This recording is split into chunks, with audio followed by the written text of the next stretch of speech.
Isa ka rin ba sa mga taong laging umiiwas sa hirap ng proseso ng pag-asenso? Kasi nga naman, di ba, mas madali kung walang pressure, walang hinahabol, yung tipong nagtatrabaho ka lang, pasok araw-araw. Pero kaibigan, pakinggan mo to sasabihin ko ah. Kasi we must all suffer one of two pains in life. Kaya stop choosing temporary comfort. Tanungin mo yung sarili mo, ano ba yung mas gusto mo? Pain of discipline or pain of regrets? Sa opinion ko, maraming tao mas pinipili yung madaling pamamaraan. Pero nakalimutan nila na ang bills ay dumarating buwan-buwan. Hindi mo mapipigil yan. Darating at darating yan.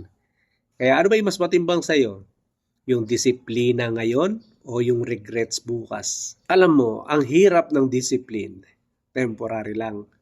Pero ang pain of regrets, naku, habang buhay yan. Yung tipong pagdating ng time, sasabihin mo, sana ginawa ko to nung bata pa ako.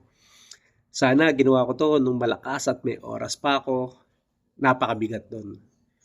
You can choose which one to carry. Embrace the effort starting today. Gising ka maaga, hataw agad, do the hard work, di ba? And stay consistent even hindi mo feel, kahit tinatamad ka. Pay the price of discipline now so you don't pay the price of regrets tomorrow.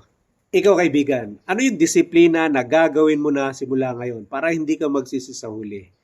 I-comment mo yung opinion mo rito. And pakishare tong video sa mga tropa natin na kailangan ng konting push. Follow mo na rin para sa mga gantong klaseng positivity and mindset shift content. Ipe-opinion ko to, anong say mo?